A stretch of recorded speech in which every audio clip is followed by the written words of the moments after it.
Hey, what's going on, guys? In my previous video I have created a code for JRadioButton, but I didn't complete it. Here in this video I'm going to complete that one and we are going to run that one also. Okay, now let's go ahead and see that. Now until this one I created all these things. If you didn't put this one, watch my previous video. It's all there. Now let's go ahead and continue this one. The next thing is tf.setFont pf. Okay, and we finish it right here. And the next thing I'm gonna create is gonna what does it do is, okay, let's create that one first and then I comment on that. pb, that is plain font, that is pb dot plain button, you can say plain button. Add items, add item listener,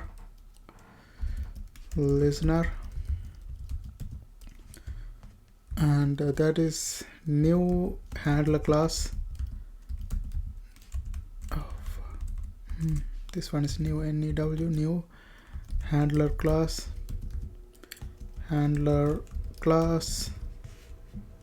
pf plain font. And the next thing is I'm gonna copy this one and paste it 3 more times because we are gonna do it for plain, bold, and then italic and bold. Okay, so to do that, paste it, that's it. And now this is plain button, and this one should be bold button, that is bb. And for this one here we have bold font bf, and here italic button ib. For that one italic font if, actually itf, because if is a statement so we cannot put it. So italic font, that's itf. And here bold and italic button, for that one bib, and bold and italic font, that is BIF. Okay, now we have created these 4 things. Now what does these 4 things do? It wait for the event to happen. Now let me comment that one on top. Wait for event to happen. Pass in font object to constructor. Pass in font object to constructor. Okay, that's it in this one. And the next one we are going to create a private class for this, because here we create object but we don't have the class yet. So private, I close the curly bracket and then private class handler class, and then implements item listener, curly bracket, and then private font. And then next thing is public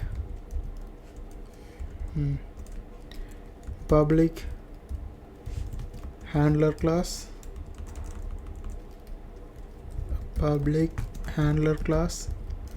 handler class font f,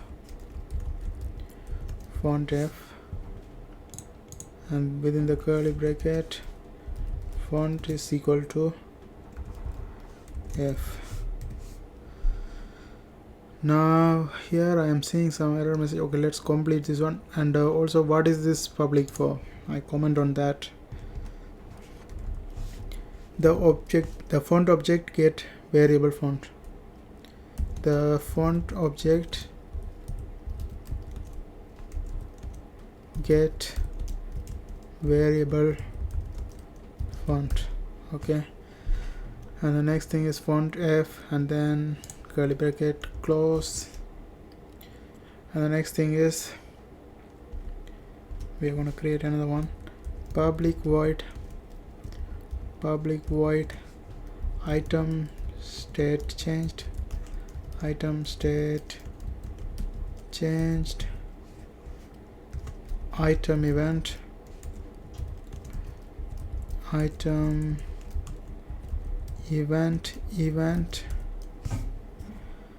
and then close it here, tf dot set font.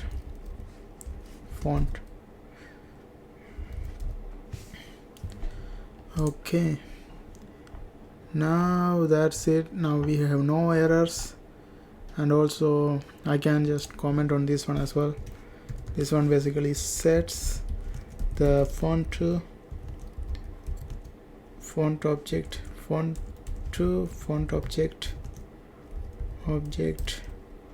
that was passed in.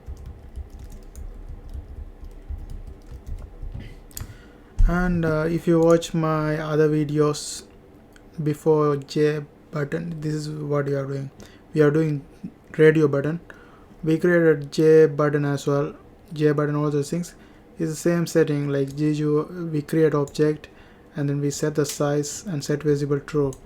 If you don't have that one, type this one. This is in my main class, and once you are done that, you can just go and run this program.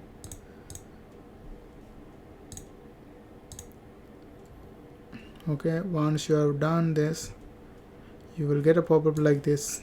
Here, this is what I typed, and it will be plain by default, and I can select bold. That letter becomes bold, and then it becomes italic, and then bold and italic, and plain again. I can do that, but I cannot do more than one at the same time. Like, I cannot select this one and this one. That's what radio buttons.